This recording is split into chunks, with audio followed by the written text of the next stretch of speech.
September 5న వాళ్ళు నిరసన బాట పట్టనున్నట్లుగా చెప్తున్నారు. జెన్జీని కేంద్రం మోసగించింది అంటూ ఆరోపిస్తున్నారు. సార్ మరోసారి నిరసన అంటే ఇప్పుడు అంటే ఈ ఉద్యమం అంటే నిరసన ఇక్కడ మనకు అర్థం కావాల్సింది ఏంటంటే ఆ పోరాటం సమయంలో లక్షలాది మంది ఢిల్లీలో ఉన్న సమయంలో పార్లమెంట్ సమావేశాల సమయంలో చేజారిపోతుంది అని అర్థం చేసుకొని వెనక్కి తగ్గారు. సో వెనక్కి తగిన రెండు రకాలుగా ఉంటుంది. ఆనెస్ట్గా సమస్యను అర్థం చేసుకుని ఎస్ దీన్ని కరెక్ట్ చేయాలి, ఇది సమాజానికి అవసరము అని వెనక్కి తగిన ఒకటి. టాక్టికల్గా ఇది మనకు నష్టం కలుగుతుంది కనుక టాక్టికల్ రిట్రీట్ అంటారు. టాక్టికల్గా రిట్రీట్ కావడం రెండవది. కేంద్ర ప్రభుత్వం హానెస్ట్గా రిట్రీట్ కాలే, టాక్టికల్గా రిట్రీట్ అయింది. ఎలా చెప్పగలుగుతారు సార్ మీరు అన్నారు అనుకోండి, మీకు ధర్మేంద్ర ప్రధాన్ రిజైన్ చేశాక ఒక ఏ రకంగా ప్రవర్తించారో చూస్తారు. ఆయన పార్లమెంటుకు పోతే ఆయన సన్మానాలు చేశారు. సో ఆయన ఏం సాధించే వెళ్ళారని సన్మానాలు చేశారు.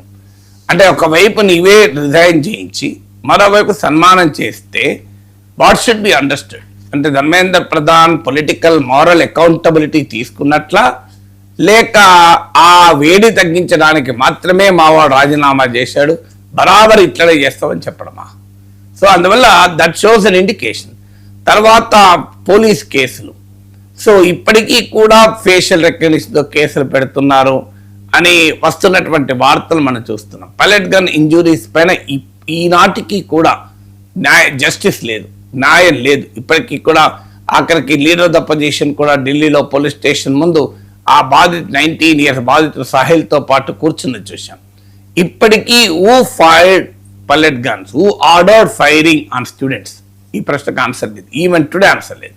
పార్లమెంట్లో లేదు అకౌంటబిలిటీ. ఇప్పటికీ కూడా పార్లమెంట్లో ఎస్ ఇది జరిగింది, దీనికి మేము చింతిస్తున్నాం, దీన్ని సవరించుకుంటాం, ఇంకోసారి జరగకుండా చూస్తాం అనడంలోనే రాజకీయాల్లో పరిపక్వత ఉంటుంది. ఎప్పుడు కూడా ఉపసంహరించుకోవడము, వెనక్కు తగ్గడం అనేది అది అవమానం కాదు, అది మెచ్యూరిటీ ఉన్న వాళ్ళే చేయగలుగుతారు.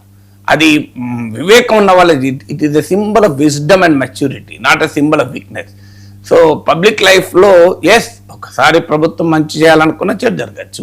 సో పొరపాటు జరిగింది, we'll review it, we'll change it అంటే వారి గౌరవం పెరుగుతుంది. కానీ అన్ఫార్చునేట్లీ ప్రభుత్వం వ్యవహరిస్తున్న తీరు ఇప్పటికీ పైలట్ గన్ల వాడకం పైన దెర్ ఇస్ నో క్లారిటీ. ఎవరిపైన చర్య లేదు. ఎవరు సుప్రీంకోర్టు దాకా పోయింది ఇష్యూ. సో ఎవరు పైలట్ గన్లను ఉపయోగించారు? పైగా ఈనాటికి కూడా ఒకవైపు జెన్జీ ఉద్యమానికి స్పందించిన ప్రభుత్వం, మరోవైపు ఇప్పటికీ కూడా ఎలా ఉద్యమాల్ని అణచివేయాలి, ఉద్యమాల్ని ఏ రకంగా క్రిమినలైజ్ చేయాలి, డీలెజిటిమైజ్ చేయాలి అనే ప్రయత్నం జరుగుతుంది. దానికి ఉదాహరణే దిమాగీ నక్సల్స్ అనే నెరేటివ్. అంటే ఏం చెప్పదలుచుకున్నారు? ఒకవైపు ఏమో జెన్జీ ఉద్యమానికి కన్సీషను, మరోవైపు ఏమో దిమాగీ నక్సల్ అంటూ కొత్త ట్రాప్ మొదలు పెట్టారు. అంటే ఇక ముందు ఎవరైనా యూత్ ప్రొటెస్ట్ చేస్తే వారిని దిమాగీ నక్సల్స్ ఖాతాలో వేసి వారిపైన రాజ్య నిర్బంధాన్ని ప్రయోగించడం.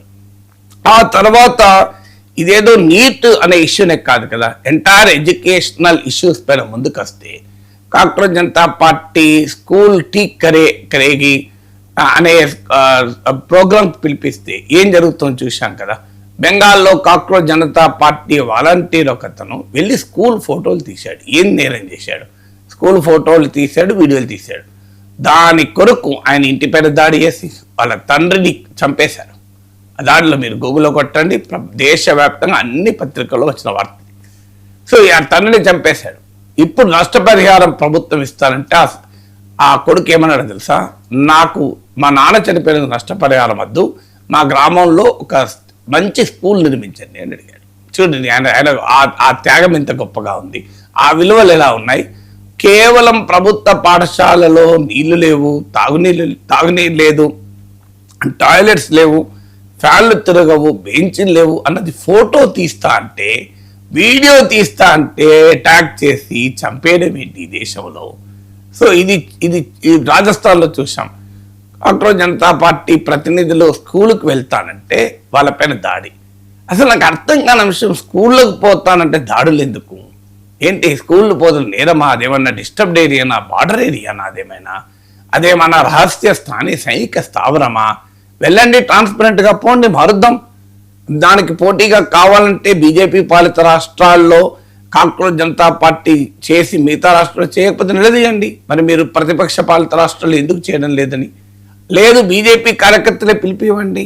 తెలంగాణలో, కర్ణాటకలో, హిమాచల్లో, జార్ఖండ్లో, తమిళనాడులో, మీ కేరళలో మీరు కూడా వెళ్ళండి, స్కూళ్ళకి వెళ్ళండి. బ్రహ్మాండం కదా, మంచిది కదా అది.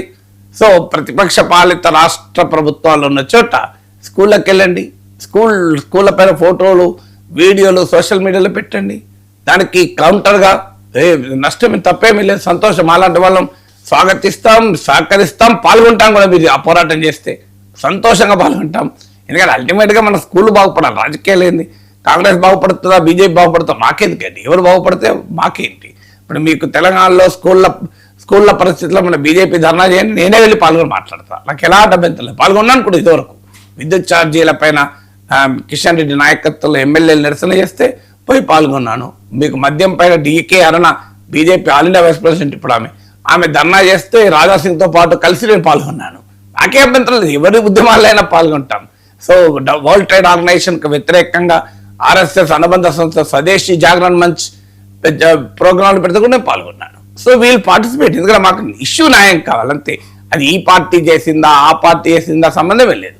ఎస్, మీరు కాంగ్రెస్ జనతా పార్టీ బీజేపీ పాలిత రాజస్థాన్లో, బెంగాల్లో చేసింది, వాళ్ళని మీరు మిగతా పాలిత రాష్ట్రాలు ఎందుకు వెళ్ళలేదని అడగచ్చు. ఈవెన్ తెలంగాణలో మీరు చేయండి, మేము వచ్చి పాల్గొంటాం మీతో పాటు. ఇలా రామచంద్రరావుకి రిక్వెస్ట్ చేస్తున్నా, అయ్యా తెలంగాణ స్కూళ్ళ పైన పోరాడదాం, కలిసి పోరాడదాం. నేను కూడా వస్తాను. నిన్న మేము కూడా వెళ్ళాం. జవహర్నగర్లో ఒక గవర్నమెంట్ స్కూళ్ళు లేక చాలా ఇబ్బంది పడుతున్నాం. 1,00,000 మంది పిల్లలు అవుట్ ఆఫ్ స్కూల్ ఉన్నారు జవహర్నగర్లో. గబిలాలపేటలో స్కూల్ కొరకు నిన్న వెళ్ళి మేడ్చల్ కలెక్టరేట్ ఆఫీస్ ముందు జరిగిన నిరసనలో నేను ప్రత్యక్షంగా పాల్గొన్నాను. ఎస్, మీరు కూడా చేయండి, అందరం కలిసి చేద్దాం, తెలంగాణలో స్కూళ్ళను బాగు చేద్దాం. Yes, we are ready to support and fight along with BJP. బీజేపీతో కలిసి పోరాడతాను నేను, నాకేం అభ్యంతరం లేదు.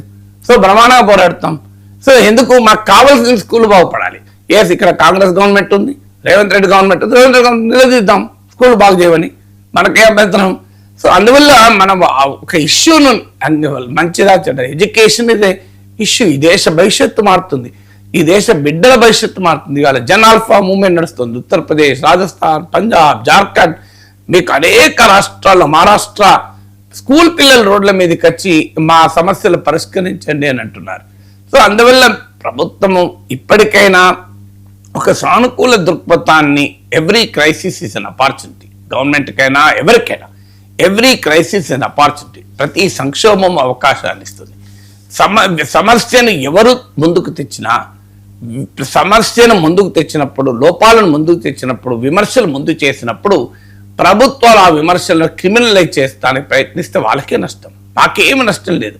ఎందుకు, కాంగ్రెస్ జనతా పార్టీ కూడా ఏం నష్టం లేదు. ఆ సమస్యను మీరు కనుక గుర్తించి దాన్ని పరిష్కరించారు, మీరే అధికారంలో ఉంటారు. కానీ అన్ఫార్చునేట్లీ ప్రభుత్వాలు అలా ఉండడం లేదు. ప్రభుత్వాలు ఎవరైనా ప్రశ్నిస్తే, ఎవరైనా సమస్య చెప్పితే, ఎవరైనా విమర్శ చేస్తే వారు మా ప్రతిపక్ష పార్టీ ఏజెంట్గా భావించి వాళ్ళపైన ముద్ర వేసి వాళ్ళని అటాక్ చేస్తున్నారు. ఇప్పుడు కాంగ్రెస్ల పైన కూడా అదే కదా, మీరు కాంగ్రెస్ పార్టీ ఏజెంట్లు అంటారు, విదేశీ ఏజెంట్లు అంటారు. అయ్యా మీకే మంచిదయ్యా, మేము చెప్పేది తప్పుండిగో, ఇక్కడ బాగాలేదు పరిస్థితులను మార్చుకొని మీకే బెనిఫిట్ అవుతుంది, మాకు బెనిఫిట్ అవుతుంది. మీరే కదా రేపు మళ్ళీ అధికారంలో ఉండేది. ఓకే, మేము చెప్పాం, ప్రజల్లో ఉన్న అసంతృప్తి అయితే అలాగే ఉంటుంది కదా, అప్పుడు మీకు అది ఎన్నికల్లో ఓడించదా? అందువల్ల ఇప్పటికైనా అధికార పార్టీలు కేంద్రంలోనైనా రాష్ట్రం గుర్తించాల్సింది ఏంటంటే, ఇండిపెండెంట్ ప్రజా ఉద్యమాలు, people's movements, Congress Janata party లాంటి ప్రెషర్ గ్రూప్స్, స్వచ్ఛంద సంస్థలు, సివిల్ సొసైటీ యాక్టివిస్టులు, మీడియా, ఇవి అనేక సమస్యల్ని తీసుకొస్తూ ఉంటుంది. ఇది క్రైసిస్ లో కూడా ఆపర్చునిటీ ఉంటుంది. ఈ సమస్యలను పరిష్కరించండి, మీకే రాజకీయంగా లాభం జరుగుతుంది కదా, మళ్ళీ మోడీ ఇంకోసారి గెలుస్తాడు కదా. ఎస్ సార్, ఇప్పుడు బ్రేక్ తీసుకుందాం సార్. బ్రేక్ తర్వాత విశ్లేషణ కొనసాగుతుంది. Take a break.